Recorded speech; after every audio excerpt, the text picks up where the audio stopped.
서울의 어느 평화로운 아파트 단지 13층에 사는 7살 하늘이는 남다른 비밀을 가지고 있었습니다. 그녀는 태어날 때부터 사람들의 감정을 색으로 볼 수 있었습니다. 의사들은 처음에 이것을 시각적 공감각이라고 진단했지만 하늘이의 능력은 그보다 훨씬 더 특별했습니다. 이야기를 계속하기 전에 구독과 좋아요 꼭 눌러주시고 매일 배달되는 사연 들어보세요. 알림 설정까지 해두시면 이야기가 올라오자마자 들으실 수 있답니다. 여러분들의 응원은 사연 제작에 정말 큰 힘이 됩니다. 엄마, 선생님이 오늘은 연보라색이에요. 유치원에서 돌아온 하늘이가 엄마 민서에게 말했습니다. 어제는 회색이었는데 오늘은 훨씬 예쁜 색이에요. 민서는 딸의 말에 미소를 지었습니다. 미술치료사인 그녀는 처음에는 하늘이의 말을 단순한 상상력이라고 생각했습니다. 하지만 시간이 지날수록 딸의 관찰이 놀랍도록 정확하다는 것을 깨달았습니다. 실제로 다음날 유치원 교사는 민서에게 전날의 우울했던 기분이 많이 나아졌다고 말했습니다. 하늘이에게 세상은 다채로운 색채의 향연이었습니다. 행복한 사람들은 따뜻한 노란 빛으로 빛났고 화난 사람들은 붉은 기운을 내뿜었으며 슬픈 사람들은 짙은 회색으로 둘러싸여 있었습니다. 때로는 이런 능력이 하늘이를 힘들게 했습니다. 특히 아빠가 하늘나라로 떠난 뒤 엄마를 둘러싼 깊은 남색을 보는 것은 매우 고통스러웠습니다. 하늘아, 오늘은 공원에 가서 그림 그릴까? 민서가 제안했습니다.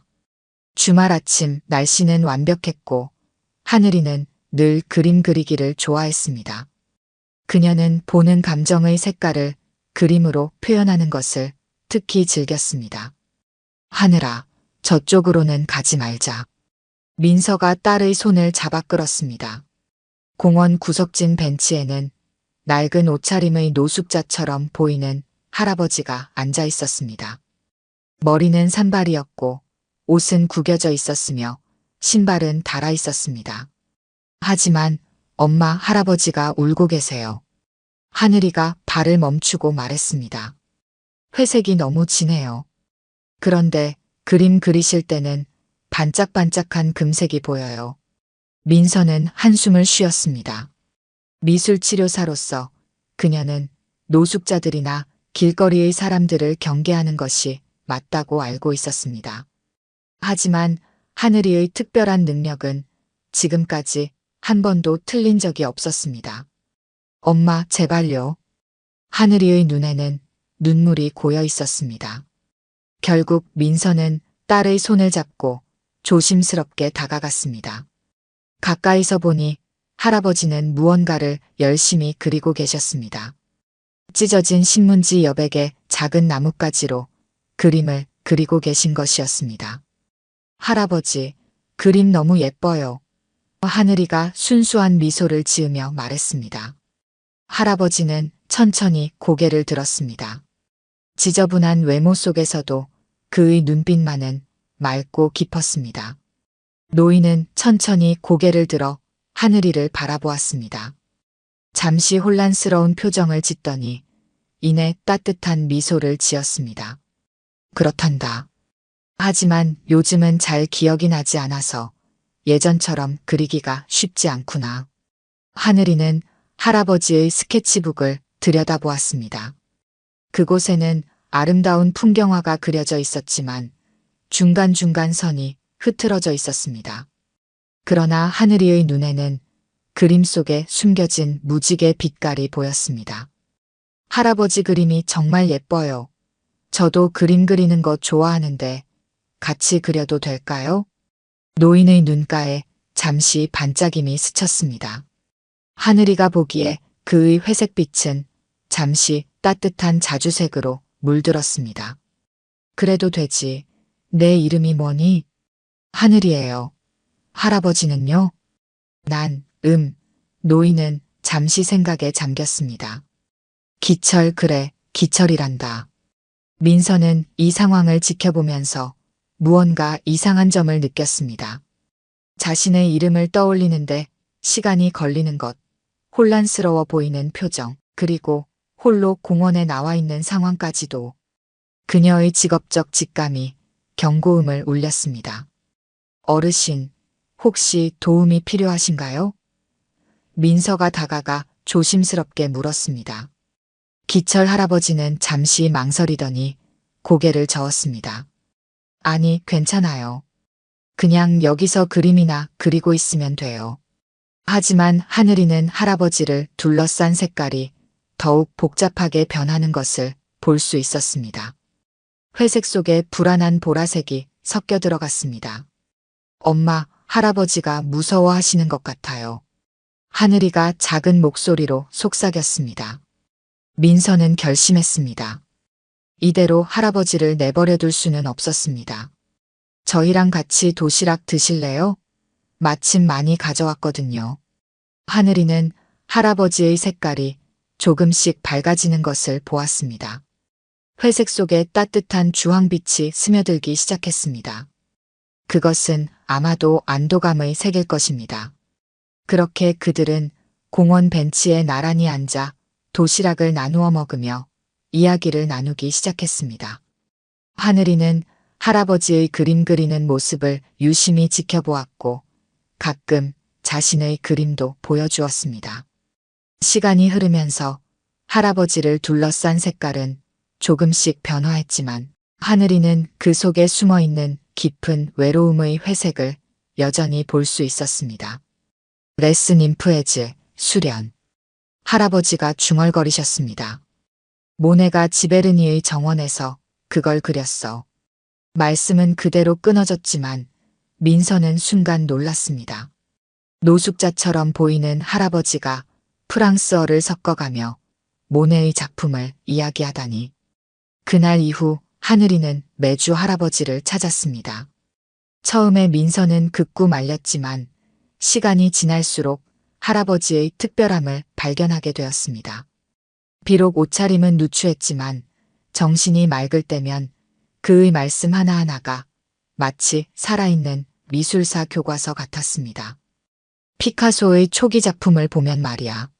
할아버지는 때때로 또렷한 목소리로 이야기를 들려주었습니다. 파리의 몽마르트르에서 그림을 그렸는데 말이야. 그러다가도 금세 혼란스러워하며 말씀을 잊지 못하셨습니다. 하늘이는 그럴 때마다 할아버지 곁에 앉아 함께 그림을 그렸습니다. 신기하게도 그럴 때면 할아버지의 떨리는 손이 점차 안정을 찾았습니다. 민서는 공원 관리인에게 할아버지에 대해 물어보았습니다. 매일 아침 일찍 오셔서 저녁까지 계시다 가세요. 처음엔 쫓아내려고 했는데 전혀 문제를 일으키지 않으시더라고요. 그저 조용히 그림만 그리시다 가시죠. 어느 날 하늘이가 할아버지의 찢어진 외투 주머니에서 떨어진 종이 조각을 발견했습니다. 바렌 명함이었는데 KJ그룹이라는 글자만 희미하게 보였습니다. 할아버지, 이거 뭐예요? 하늘이가 물었습니다. 그 순간이었습니다. 멀리서 날카로운 하이힐 소리가 들려왔습니다. 고급스러운 정장 차림의 한 여성이 그들을 향해 빠르게 걸어오고 있었습니다. 하늘이는 그 자리에서 얼어붙었습니다. 여자를 둘러싼 색채가 너무나 끔찍했기 때문입니다. 칠흑 같은 검정색 속에 독사처럼 꿈틀거리는 보라색 줄기들, 그것은 하늘이가 지금까지 본 것 중 가장 무서운 색채였습니다. 아버님? 차가운 목소리가 들려왔습니다. 여기서 뭐 하시는 거예요? 할아버지의 표정이 순간 공포로 일그러졌습니다. 하늘이의 눈에는 할아버지를 둘러싼 회색이 더욱 짙어지는 것이 보였습니다. 이런 더러운 데서 계시면 어떡해요? 미연은 말끝을 흐리며 민서와 하늘이를 혐오스러운 눈초리로 바라보았습니다. 이제 그만 가시죠. 하늘이랑 그림을. 할아버지가 저항하려 하셨지만 미연은 이미 할아버지의 팔을 거칠게 잡아 끌고 있었습니다. 더러운 노숙자처럼 굴지 마세요. 당신이 누구신 줄 알아요? 그들이 사라진 후 하늘이는 엄마의 품에 안겨 울었습니다. 엄마, 할아버지가 너무 무서워하세요. 그리고 그 아줌마 너무 무섭고 시커먼 연기가 자꾸 나와요. 민서는 딸을 꼭 안아주었습니다. 방금 전 목격한 장면이 마음에 걸렸습니다. 허름한 차림의 할아버지를 향한 미연의 태도, 그리고 KJ그룹이라고 적힌 그 바랜 명함까지도 뭔가 이상한 일이 벌어지고 있다는 직감이 들었습니다. 그날 이후 하늘이는 매일 밤 악몽에 시달렸습니다. 꿈에서는 검은 연기가 할아버지를 집어삼키고 빨간 손톱을 가진 까만 그림자가 할아버지를 끌고 가곤 했습니다. 엄마, 오늘도 할아버지 보러 가요. 하늘이가 밥도 제대로 먹지 않은 채 조르자 민서는 한숨을 쉬었습니다. 하늘아, 그 할아버지한테 뭔가 사정이 있으신 것 같아. 우리가 더 이상 만나면 안 될지도 몰라. 안 돼요. 하늘이가 울먹이며 말했습니다. 할아버지가 살려달라고 하는 것 같아요. 색깔이 그렇게 말해요. 결국 그들은 다시 공원으로 향했습니다. 하지만 이번에는 좀 더 조심스럽게 멀리서 지켜보기로 했습니다. 그들이 도착했을 때 기철 할아버지는 여전히 그 자리에 계셨습니다.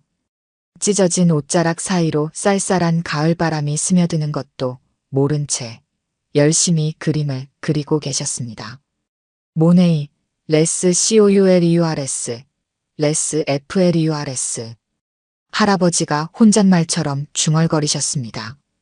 그때였습니다. 고급스러운 검은색 세단이 공원 입구에 멈춰 섰습니다.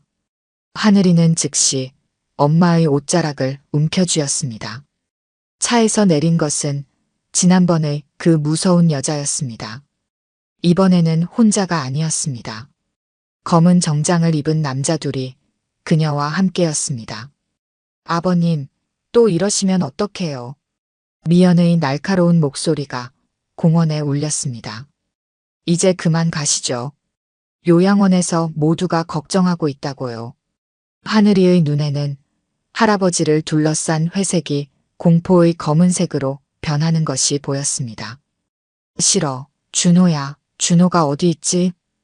할아버지가 떨리는 목소리로 말씀하셨습니다. 아버님, 준호 오빠는 해외 출장 중이시잖아요. 제가 잘 모시고 있다고 안심하고 갔는데 이러시면 안 되죠. 두 남자가 할아버지의 양팔을 잡아 일으켰습니다. 할아버지는 저항할 힘도 없어 보였습니다. 그들이 할아버지를 차에 태우려는 순간 하늘이가 참지 못하고 달려나갔습니다. 하늘아, 안 돼. 민서가 소리쳤지만 이미 늦었습니다. 할아버지, 할아버지. 하늘이의 목소리가 공원에 울렸습니다. 미연이 날카롭게 돌아보았습니다. 그녀의 눈에서 순간 살기가 번쩍였습니다. 감히 이런 것들이. 그때였습니다. 공원 큰 TV에서 흘러나오는 뉴스 소리가 모두의 주의를 끌었습니다. KJ그룹 준호 회장이 긴급 기자회견을 열었습니다. 한 달 전부터 실종된 아버지를 찾고 있다고 합니다. 찰나의 순간이었습니다. 미연의 얼굴이 창백하게 변했고 하늘이는 그녀를 둘러싼 검은 연기가 폭풍처럼 소용돌이치는 것을 보았습니다. 빨리 차에 태워요. 미연이 소리쳤습니다. 민서는 그제서야 모든 것을 깨달았습니다. 저 허름한 차림의 할아버지가 뉴스에 나온 그 재벌 회장이라는 걸. 그리고 저 며느리가 무슨 짓을 저질렀는지도. 잠깐만요. 민서가 외쳤습니다. 하지만 이미 검은 세단은 할아버지를 태우고 급히 달아나고 있었습니다. 하늘이는 그 자리에 주저앉아 엉엉 울었습니다. 엄마, 할아버지가 너무 무서워하셨어요. 그리고 그 아줌마 시커먼 연기가 폭풍처럼 됐어요. 민서는 재빨리 핸드폰을 꺼내들었습니다. 방금 전 뉴스 속 기자회견 장면을 찾아보았습니다. 화면 속에는 한 중년 남성이 눈물을 머금은 채 아버지를 찾고 있다고 호소하고 있었습니다. 하늘아, 우리가 할아버지를 꼭 찾아드려야 할 것 같아. 그들은 몰랐습니다. 바로 그 순간 검은 세단 뒷좌석에서 할아버지가 작은 소리로 중얼거리고 계셨다는 것을. 하늘이, 하늘이, 그림, 나비 그림. 할아버지의 주머니 속에는 하늘이가 그려준 마지막 그림이 남아 있었습니다.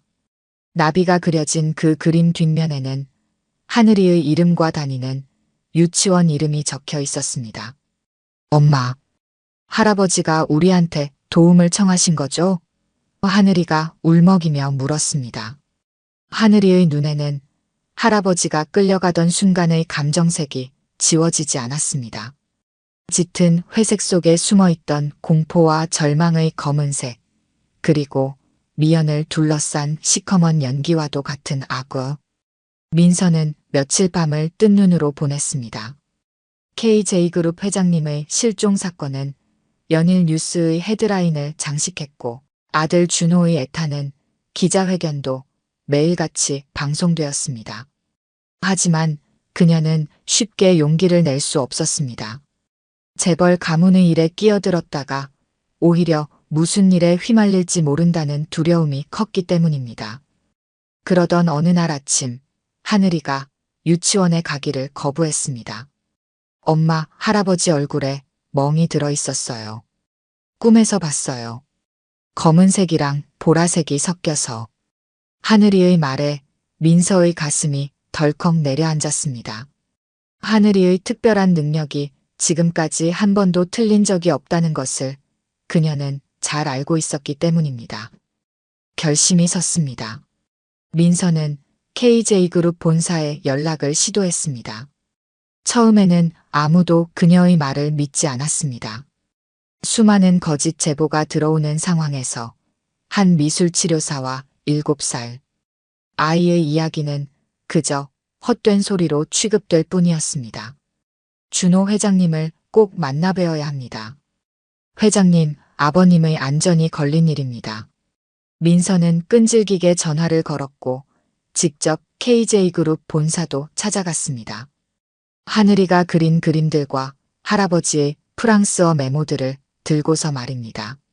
마침내 기회가 찾아왔습니다. 어느 날 저녁 준호 회장의 비서실에서 연락이 왔습니다. 회장님이 직접 만나주시겠다는 것이었습니다. 늦은 시간이었지만 하늘이의 손을 잡고 본사로 향했습니다. 준호는 피곤해 보였습니다. 한 달 넘게 아버지를 찾아 헤매는 동안 그의 눈가에는 짙은 다크서클이 자리 잡았습니다. 하늘이는 그를 보자마자 속삭였습니다. 엄마, 저 아저씨 주위가 진한 파란색이에요. 슬픈 색이에요. 민서는 처음부터 모든 것을 이야기했습니다. 공원에서 할아버지를 처음 만난 날부터 그의 놀라운 미술 지식, 가끔 프랑스어로 중얼거리시던 것, 그리고 마지막으로 미연이 나타나 강제로 데려간 일까지. 특히 하늘이가 본 감정색들에 대해 자세히 설명했습니다. 준호의 얼굴이 점점 굳어갔습니다. 특히 미연의 이름이 나오자 그의 표정이 험악해졌습니다. 아내는 아버님을 고급 요양원에 모시고 있다고 했습니다. 바쁜 제 일정 탓에 직접 확인은 못했는데 얼마 전에 아버지가 실종됐다고 하더군요. 거짓말이에요. 갑자기 하늘이가 말했습니다. 그 아줌마는 새까만 연기를 내뿜어요. 할아버지가 무서워하셨어요. 준호는 자리에서 벌떡 일어났습니다. 즉시 비서들을 불러 미연의 동선을 조사하기 시작했습니다. 요양원 기록을 확인하고 CCTV를 뒤지고 통화 내역을 추적했습니다. 그리고 충격적인 진실들이 하나둘 드러나기 시작했습니다. 아버지는 실제로 요양원에 입원한 적이 없었습니다. 모든 서류가 조작되었고 요양원 원장과 미연이 공모한 사실이 밝혀졌습니다. 미연은 처음에는 완강히 부인했지만 결정적인 증거들 앞에서 결국 자백을 했습니다. 그래요. 제가 버렸어요. 미연이 히스테리컬하게 소리쳤습니다. 치매에 걸린 노인네가 뭘 안다고. 이참에 아예 없애버릴 생각이었는데. 하늘이는 미연의 감정색이 폭발하듯 번지는 것을 보았습니다. 시커먼 연기가 폭풍처럼 소용돌이치다가 마지막에는 붉은 분노가 터져나왔습니다. 경찰이 투입되었습니다. 미연과 요양원 원장이 체포되었고 대대적인 수색이 시작되었습니다. 하늘이는 할아버지가 마지막으로 끌려갔던 방향을 기억해냈고 수색대는 그 주변을 집중적으로 수색했습니다. 마침내 사흘째 되는 날 폐건물 지하실에서 기철 회장님을 발견했습니다. 다행히 목숨은 건강했지만 많이 쇠약해진 상태였습니다. 하늘이가 본 멍 자국도 실제로 있었습니다. 아버지. 준호는 아버지를 끌어안고 오열했습니다. 하늘이의 눈에는 두 사람을 둘러싼 색채가 따뜻한 황금빛으로 변하는 것이 보였습니다. 며칠 후 기철 회장님은 병원에서 회복 중이었습니다. 의식이 혼미한 상태였지만 하늘이를 보자 밝게 웃으셨습니다. 우리 하늘이, 하늘이 그림 나비. 준호는 하늘이와 민서에게 깊은 감사를 표했습니다. 두 분이 아니었다면 아버님을 영영 찾지 못했을지도 모릅니다. 그의 눈에는 눈물이 고여 있었습니다. 하늘이는 이제 할아버지의 감정색이 조금씩 밝아지는 것을 볼 수 있었습니다. 여전히 치매의 흔적인 회색은 남아 있었지만 그 속에서 반짝이는 금빛은 점점 더 강해지고 있었습니다. 그것은 아마도 가족의 품으로 돌아온 기쁨의 색일 것입니다. 폐건물에서 발견된 기철 회장의 구출 소식이 전해진 그날부터 KJ그룹을 둘러싼 모든 것이 급격히 변화하기 시작했습니다. 며느리의 충격적인 범행이 언론에 공개되자 전국이 발칵 뒤집혔고 KJ그룹의 주가는 순식간에 폭락했습니다. 준호는 망설이지 않았습니다. 그는 즉시 미연과의 이혼 절차에 들어갔고 그녀를 상대로 한 형사 고발도 진행했습니다. 검찰은 미연을 특수감금, 존속상해, 유기 등의 혐의로 구속 기소했습니다. 이혼 재판은 빠르게 진행되었고 미연의 모든 위자료 청구권은 기각되었습니다. 당신이 어떻게 나한테 이래? 법정에서 미연이 히스테리적으로 소리쳤습니다. 하지만 그녀를 바라보는 준호의 눈에는 이제 차가운 냉기만이 서려 있었습니다. 아버님을 버린 순간 당신은 이미 우리 가족이 아니었습니다. 기철 회장은 최고급 병실에서 치료를 받았습니다. 영양실조와 탈수, 그리고 구타로 인한 상처들이 하나둘 치료되어 갔지만 정신적 외상은 쉽게 나아지지 않았습니다. 특히 밤이 되면 악몽에 시달리셨고 한동안은 아무도 만나려 하지 않으셨습니다. 유일한 예외는 하늘이었습니다. 할아버지, 오늘은 조금 보라색이 보여요. 더 예쁜 색이에요. 하늘이가 방문할 때마다. 기철 회장의 표정은 한결 밝아졌고 감정색도 조금씩 변화했습니다. 민서는 자신의 전문성을 살려 기철 회장의 재활 치료를 도왔습니다. 미술 치료를 통해 트라우마를 치유하고 그림으로 기억을 되살리는 작업을 시작한 것입니다. 준호는 그 과정을 지켜보며 민서의 진심과 전문성에 깊은 감동을 받았습니다. 민서 씨, 우리 아버님 치료에만 전념하실 수 있으신가요? 제가 연봉은 지금의 3배로 드리겠습니다. 아니에요. 민서가 고개를 저었습니다. 이건 제 직업상의 문제가 아니에요. 할아버님이 이제는 저희에게도 소중한 가족이니까요. 그 순간 준호의 눈시울이 붉어졌습니다. 하늘이가 보기에 준호를 감싸고 있던 차가운 파란색이 따뜻한 황금빛으로 변하기 시작했습니다. 시간이 흘렀습니다. 기철 회장의 상태는 놀랍도록 호전되었습니다. 치매 증상이 완전히 사라진 것은 아니었지만 의식이 또렷할 때가 훨씬 많아졌고, 특히 그림을 그릴 때는 거의 정상인처럼 대화가 가능했습니다. 내가 평생 모은 재산이 뭐가 중요하나. 어느 날 기철 회장이 문득 말씀하셨습니다. 진정한 재산은 따뜻한 마음을 가진 사람들이구나. 그리고 기철 회장은 놀라운 제안을 했습니다. KJ그룹의 수익 중 상당 부분을 투자해 치매 환자들을 위한 특별한 케어 센터를 설립하자는 것이었습니다. 하늘이의 특별한 능력과 민서의 전문성을 결합한 새로운 개념의 치료 시설을 만들자고 했습니다. 아버지, 이번 사태 이후 지금 그룹 상황이 좋지 않은데 괜찮을지 모르겠습니다. 돈은 내가 책임질 테니 걱정 말거라. 기철 회장의 목소리는 단호했습니다. 난 평생 돈만 벌었지 아무것도 모르고 살았더구나. 이제는 그 돈으로 의미 있는 일을 하고 싶어. 마음의 색깔 센터의 건립은 전격적으로 진행되었습니다. 최첨단 시설을 갖춘 이곳은 단순한 요양원이 아닌 미술과 감정에 특화된 치매 케어 센터였습니다. 민서는 센터의 총괄 디렉터가 되었고, 하늘이는 특별한 상담사로 인정받았습니다. 센터가 완공되어 가는 동안 준호와 민서의 관계도 조금씩 변화했습니다. 매일같이 센터 건립에 대해 의견을 나누고 환자들을 위한 프로그램을 기획하면서 두 사람의 마음은 자연스럽게 가까워졌습니다. 엄마, 준호 아저씨 색깔이 달라졌어요.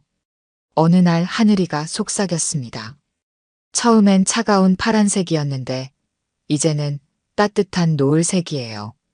엄마를 볼 때마다 더 반짝반짝해져요. 드디어 센터가 개원하는 날, 준호는 민서에게 청혼했습니다. 병실의 창가에서 석양을 바라보며 그는 조용히 반지를 꺼냈습니다. 평생 돈과 성공만을 쫓았던 제게 민서 씨와 하늘이는 인생에서 진정 소중한 것이 무엇인지 가르쳐 주었습니다. 저와 함께 새로운 가족을 만들어 주시겠습니까? 결혼식은 센터의 정원에서 열렸습니다. 하늘이는 세상에서 가장 예쁜 꽃게 드레스를 입은 신부 들러리였고, 기철 회장은 처음으로 완벽하게 또렷한 정신으로 축사를 해주셨습니다. 내 인생에서 가장 큰 축복은. 기철 회장의 목소리가 떨렸습니다. 그날 공원에서 내 초라한 모습을 외면하지 않은 한 아이의 순수한 마음이었습니다. 하늘이가 보는 색깔처럼 우리 모두의 마음 속에는 아름다운 빛이 있습니다. 다만 그것을 볼 줄 아는 눈과 마음이 필요할 뿐이지요. 2년 후 하늘이의 선물센터는 전국에 10개의 분원을 두게 되었습니다. KJ그룹은 이제 단순한 기업이 아닌 사회의 희망을 전하는 기업으로 거듭났습니다. 기철 회장의 상태도 안정되어 이제는 주 3회씩 미술 수업을 직접 진행할 수 있을 정도가 되었습니다. 하늘이는 이제 곧 태어날 동생을 기다리느라 매일이 설렜습니다. 특히 동생의 감정색이 무지개처럼 반짝인다며 신이 나 있었습니다. 할아버지, 아기가 할아버지랑 똑같은 금색이에요. 이제 하늘이에게 감정색을 보는 능력은 더 이상 특별하거나 부담스러운 것이 아니었습니다. 그것은 그저 사랑하는 사람들을 더 깊이 이해하고 더 많은 이들을 도울 수 있게 해주는 소중한 선물이었으니까요. 밤하늘을 바라보며 하늘이는 생각했습니다. 어쩌면 우리는 모두 각자의 특별한 색깔을 가지고 있는지도 모릅니다. 그리고 그 색깔들이 모여 우리의 세상을, 우리의 가족을 이렇게 아름답게 만드는 것인지도 모릅니다. 오늘 들려드린 이야기가 여러분의 마음에 작은 울림이 되었기를 바랍니다.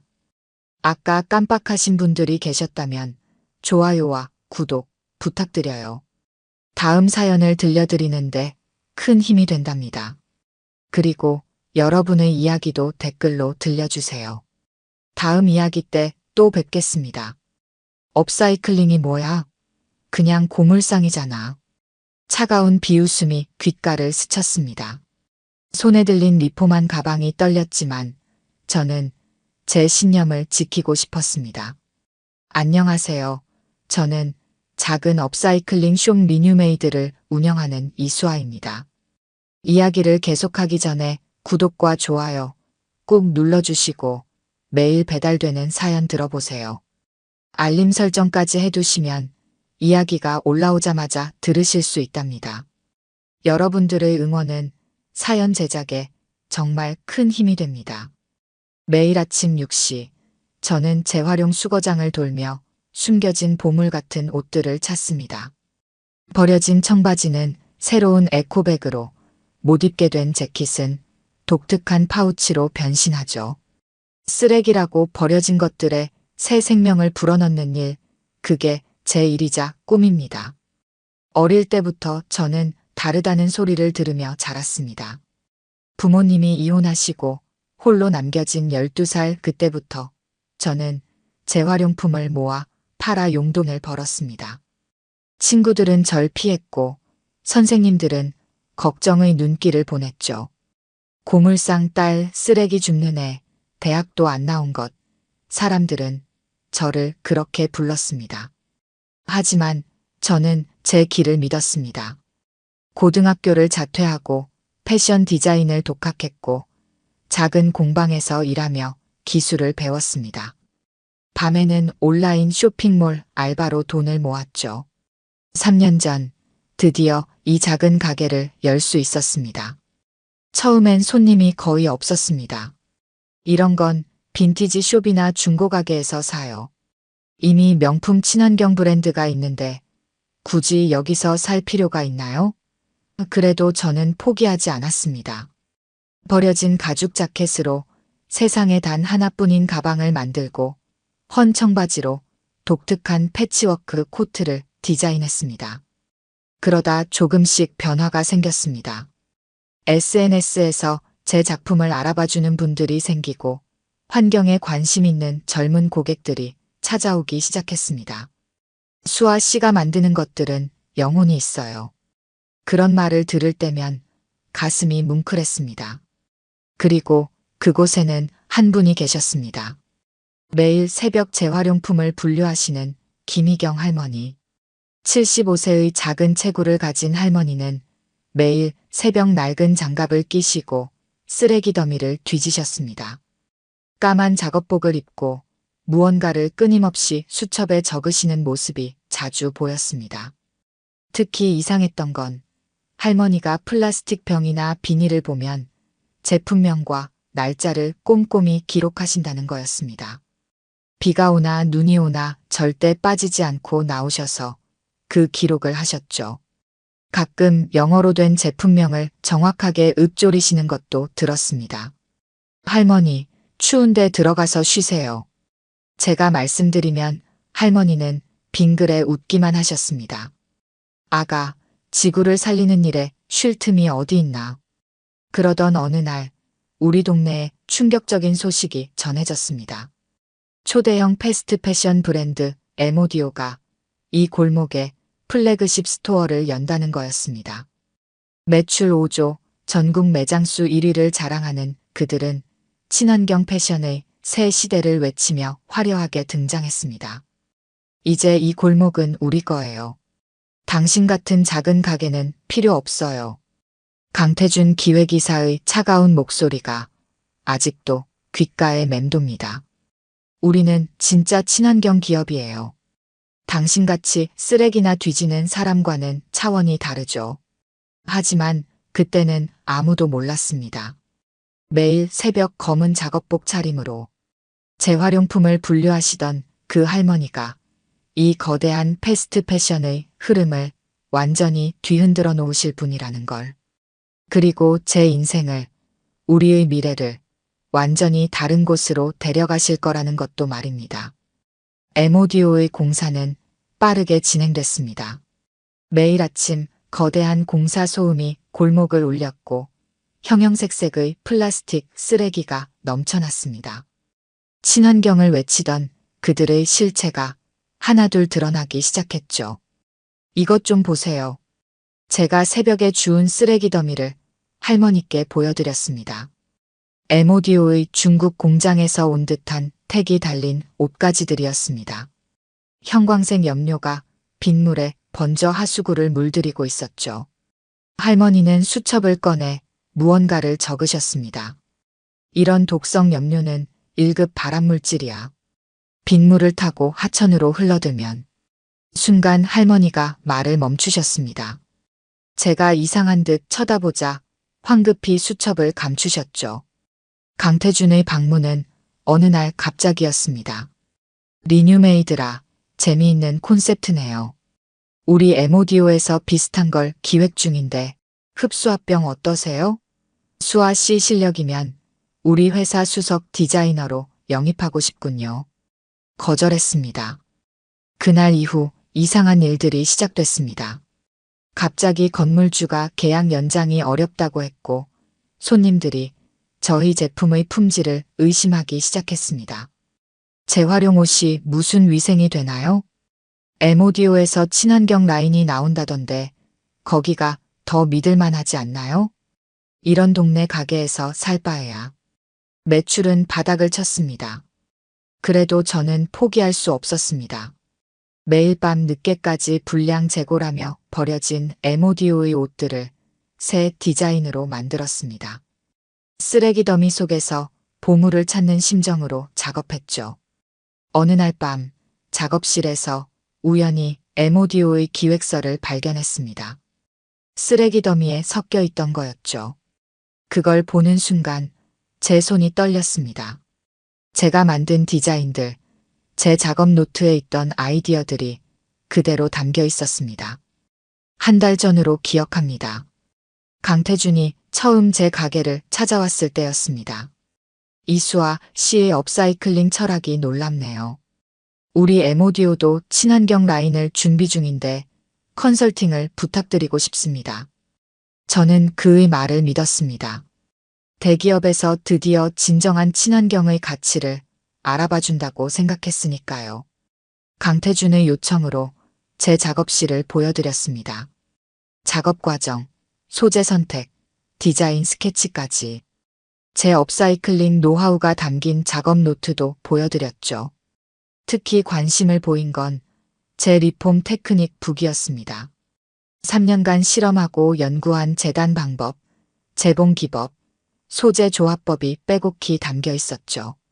이런 혁신적인 기술이라면 우리 회사에도 큰 도움이 될 것 같은데 하루만 대여해 주실 수 있을까요? 임원들과 공유하고 싶습니다. 다음 날 돌려받은 책에서는 아무런 이상한 점을 못 느꼈습니다. 다만 며칠 뒤부터 이상한 일들이 일어났습니다. 원단 공급업체에서 주문이 밀렸다며 배송이 지연된다고 했고 평소 거래하던 중고 의류업체는 갑자기 물량이 없다고 했습니다. 나중에야 알았습니다. 에모디오가 이미 그 업체들과 독점 계약을 맺었다는 것을. 그리고 제 디자인북은 그들의 기획실에서 밤새 스캔되고 복사되었다는 것도요. 강태준은 처음부터 계획이 있었던 겁니다. 친환경 컨설팅이 아닌 제 디자인을 훔치기 위한 계획이었죠. 역시 그랬군요. 할머니의 목소리였습니다. 언제 오셨는지 할머니가 제 뒤에 서 계셨습니다. 매일 이 골목 쓰레기를 뒤지면서 느꼈어. 저 회사가 얼마나 썩었는지. 할머니의 수첩이 열려 있었습니다.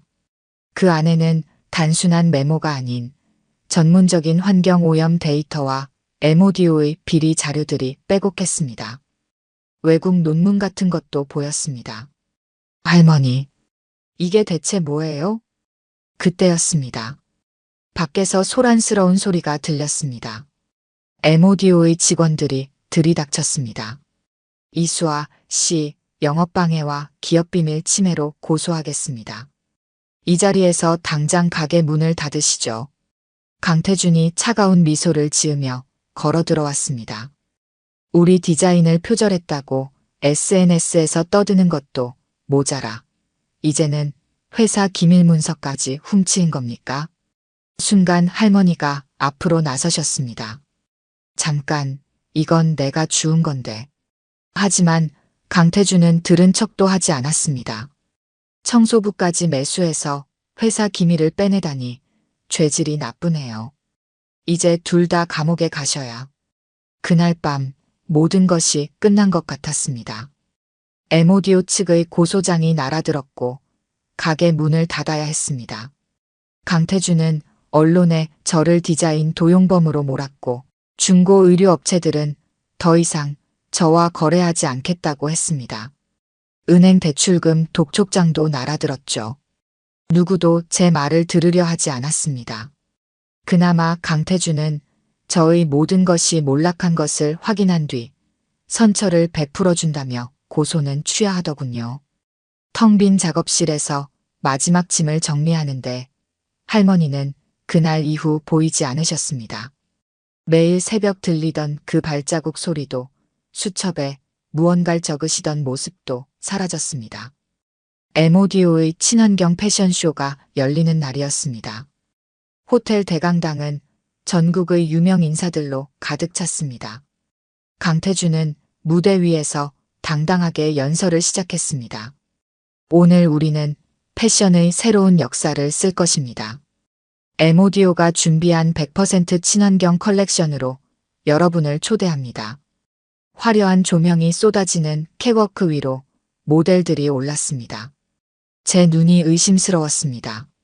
모델들이 입은 옷은 분명 제가 만든 디자인이었습니다. 심지어 재단 방식까지 똑같았습니다. 이번 그린 라이프 컬렉션은 순수 재활용 소재만을 사용했습니다.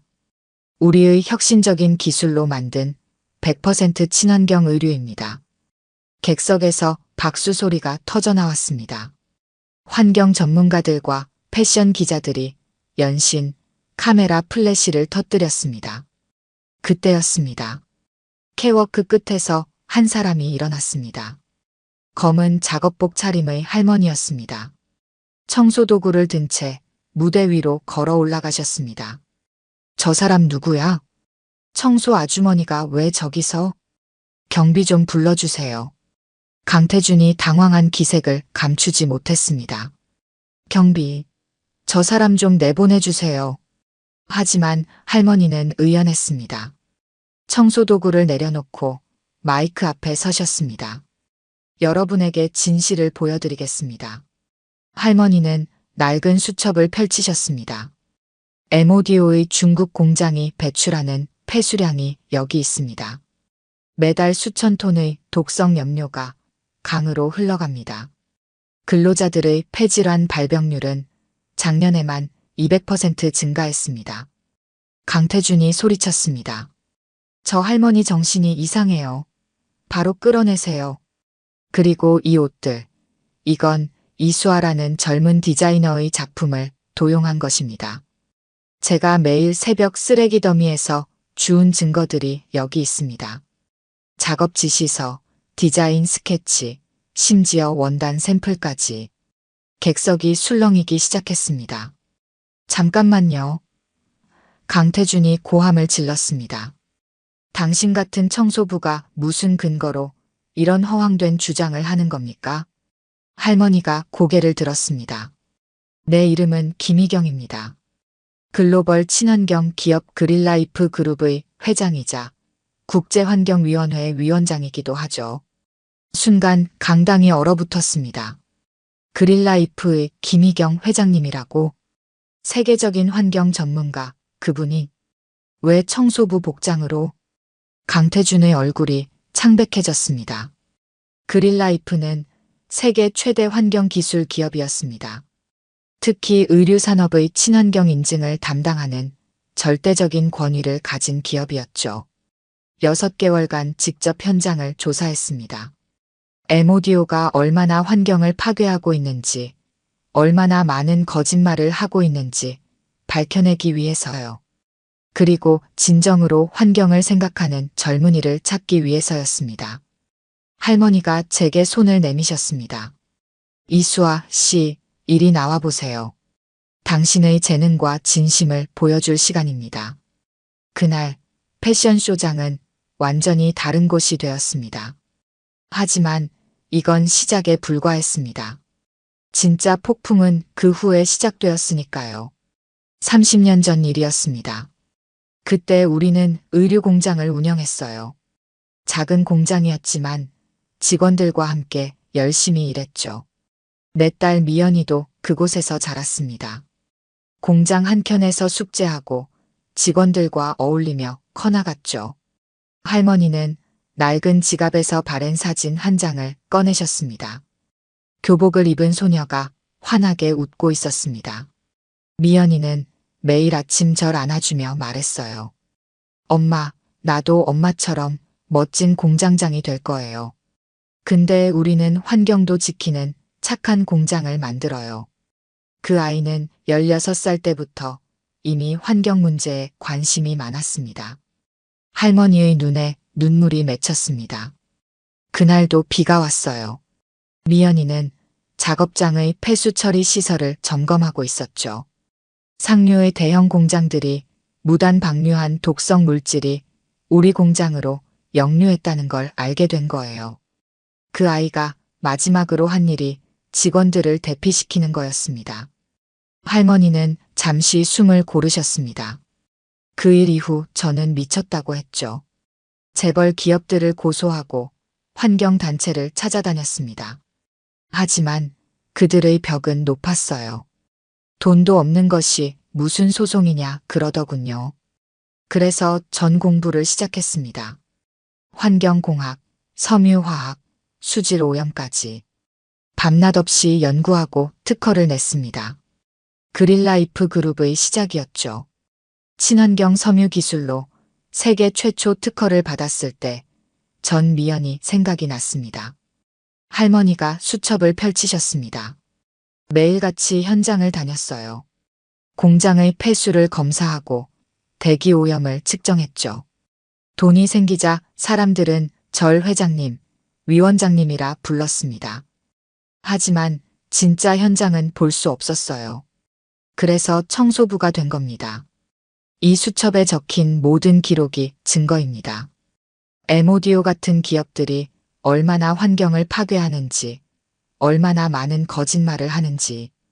그들에게 옷 한 벌은 그저 돈이에요. 지구가 병들든 사람이 죽든 상관없죠. 할머니의 이야기를 듣던 관중들은 눈물을 흘리며 박수를 쳤습니다. 할머니는 이윽고 제 손을 꼭 잡으셨습니다. 수아야, 내가 처음 이 골목에서 버려진 옷을 줍는 걸 봤을 때 알았어. 미연이가 꿈꾸던 그 모습이구나. 돈이나 명예가 아닌 진짜 환경을 생각하는 사람이구나. 저는 매일 이수아 씨가 작업하는 걸 지켜봤습니다. 버려진 천조각 하나하나를 소중히 다루는 모습, 새 생명을 불어넣는 그 마음이 느껴졌죠. 그래서 더는 참을 수 없었던 겁니다. 에모디오가 수아 씨의 진심을 짓밟으려 할 때 말입니다. 할머니의 눈에서 눈물이 흘렀습니다. 이제는 내가 널 돕고 싶구나. 미연이가 꿈꾸던 그 착한 공장을 내 손으로 만들어 보지 않을래? 조명이 할머니의 눈물을 비추었습니다. 그 눈물 속에는 30년의 세월이 고스란히 담겨 있었습니다. 저는 그제야 깨달았습니다. 왜 할머니가 매일 쓰레기를 뒤지며 기록을 하셨는지, 왜 그토록 환경을 외치셨는지를. 강태주는 마지막 발악을 시작했습니다. 검은 서류 봉투를 꺼내들더니 제가 회사의 기밀을 빼돌렸다는 허위 증거를 내밀었습니다. 순간 기자들의 카메라 플래시가 터져나왔습니다. 할머니는 이런 상황을 예측했다는 듯 천천히 엔지니어 팀에 사인을 보내셨습니다. 화면에 에모디오 중국 공장의 실제 영상이 떴습니다. 새까맣게 변색된 강물, 독성 폐수가 흐르는 하수구, 산더미처럼 쌓인 폐기물들. 충격적인 장면이 이어졌습니다. 다음은 작업장 실태였습니다. 적정 온도의 2배가 넘는 작업장에서 일하는 노동자들, 환기 시설 없이 유해 물질을 다루는 모습들. 할머니는 6개월간 매일 새벽 MODO의 쓰레기 더미에서 이 진실을 수집하셨습니다.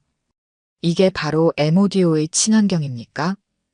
국제환경단체 대표가 자리에서 벌떡 일어났습니다. 전 세계가 이 영상을 봐야 합니다. 강태준의 얼굴이 하얗게 변했습니다. 하지만 이게 끝이 아니었습니다. 할머니는 계속해서 충격적인 증거들을 공개했습니다. 친환경 인증서를 위조한 문서, 검사기관과의 유착 증거, 환경단체, 매수 기록까지. 특히 충격적이었던 건 그린워싱 전략 문건이었습니다. 재활용은 이미지 마케팅일 뿐, 실제로는 더 많은 쓰레기를 만들어내라는 지시가 적혀 있었습니다. 작은 매장 하나를 친환경 매장으로 꾸미고 나머지는 기존 방식대로 오염을 일으키라는 계획도 있었습니다. VIP 룸에 앉아있던 패션업계 대표들이 자리를 박차고 일어났습니다. 우리도 속았다. MODO와의 모든 계약을 파기하겠다. 이런 기업과는 거래할 수 없다. 강태준은 필사적으로 상황을 수습하려 했습니다. 이건 다 조작됐습니다. 우리는 합법적으로 하지만 그의 말은 이내 끊겼습니다. 환경부 조사관들이 들이닥쳤기 때문입니다. 강태준 이사, 환경법 위반 및 문서 위조 혐의로 체포하겠습니다. 순식간에 MODO의 주가가 폭락했다는 뉴스가 들어왔습니다.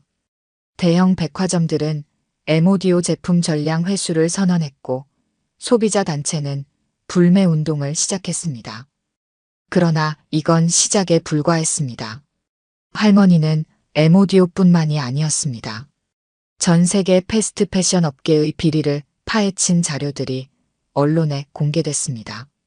각국의 조사기관이 움직이기 시작했고 환경 규제는 더욱 강화됐습니다. 이제 진짜 변화가 시작됩니다. 할머니의 목소리에는 힘이 실려 있었습니다. 패션 산업이 더 이상 지구를 병들게 해선 안 됩니다. 저는 앞으로 나가 할머니 옆에 섰습니다. 이제 더 이상 작은 가게의 주인이 아닌 새로운 시대를 열어갈 주역으로서 카메라 플래시가 우리를 향해 터져나왔습니다. 강태준이 경찰차에 실리는 모습이 뉴스 속보로 전해졌습니다. 패스트 패션 업계를 뒤흔든 세기의 폭로 환경을 가장한 기업의 민낯 새로운 패션 산업의 시대가 열리다. 그날 밤 전국의 뉴스는 MODO의 몰락과 할머니의 정체를 대대적으로 보도했습니다. 하지만 이건 끝이 아닌 시작이었습니다. 할머니와 제가 꿈꾸는 진정한 친환경 패션의 시대, 그 첫 발걸음을 내딛는 순간이었으니까요. 3개월이 지났습니다.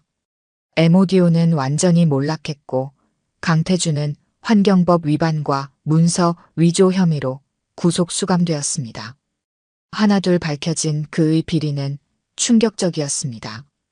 아시아 전역의 불법 폐수 방류, 노동자 착취, 가짜 친환경 인증서 발급까지 그가 쌓아 올린 거짓은 완전히 무너져 내렸습니다.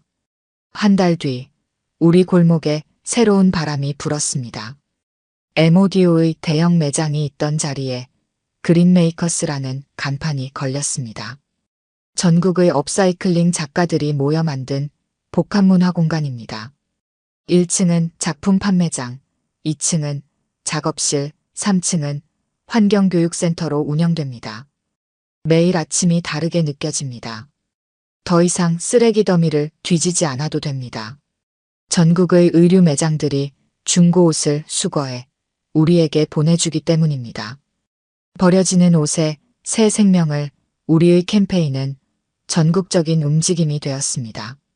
할머니는 이제 그린라이프 재단 이사장으로 바쁘신 와중에도 매일 아침 이곳을 찾으십니다. 더 이상 청소 도구를 들지 않으시지만 여전히 그 낡은 수첩은 들고 다니십니다. 이젠 환경오염 데이터가 아닌 새로운 꿈을 기록하시기 위해서입니다. 젊은 디자이너들이 전국에서 모여듭니다. 그들은 버려진 옷에서 새로운 가능성을 발견합니다. 청바지는 가방으로, 양복은 액세서리로, 드레스는 예술 작품으로 변신합니다. 매주 우리는 새로운 작품을 선보이고 사람들은 환호합니다. 환경부에서 새로운 제도를 만들었습니다. 업사이클링 인증제입니다. 우리 그린메이커스가 첫 번째 인증을 받았습니다. 백화점들도 변하기 시작했습니다. 친환경관이 생기고 중고 명품 매장이 들어섰습니다. 전국의 학교에서 견학을 옵니다. 아이들은 재활용과 환경의 중요성을 배웁니다. 할머니는 아이들에게 직접 환경 이야기를 들려주십니다. 때론 눈시울이 붉어지시지만 그 눈빛만은 늘 희망으로 빛납니다. 우리 가게 리뉴메이드는 이제 그린메이커스의 중심입니다. 전국의 업사이클링 작가들이 이곳에서 영감을 얻고 기술을 배워갑니다. 저는 매일 새로운 도전을 합니다. 더 많은 쓰레기를 살리고 더 아름다운 작품을 만들기 위해서입니다. 사람들의 인식도 바뀌었습니다. 비싸도 환경을 생각하는 제품을 삽니다.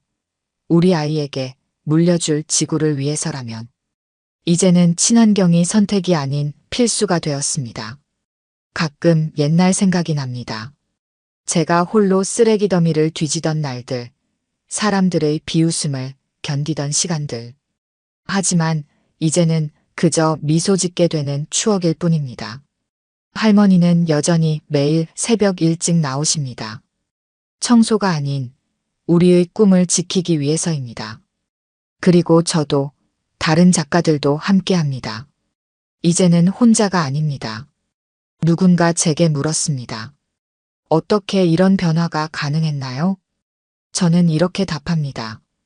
진심은 통하기 마련입니다. 지구를 향한 진심, 미래를 향한 진심이요. 저에겐 그 진심을 알아봐 주신 할머니가 계셨고, 이제는 제가 그런 사람이 되려 노력합니다. 아침이면 여전히 할머니의 수첩 필기 소리가 들립니다. 이제 그 안에는 희망이 가득합니다. 우리가 꿈꾸는 더 나은 미래를 위한 계획들로 말입니다. 오늘 들려드린 이야기가 여러분의 마음에 작은 울림이 되었기를 바랍니다. 아까 깜빡하신 분들이 계셨다면 좋아요와 구독 부탁드려요. 다음 사연을 들려드리는데 큰 힘이 된답니다. 그리고 여러분의 이야기도 댓글로 들려주세요. 다음 이야기 때 또 뵙겠습니다.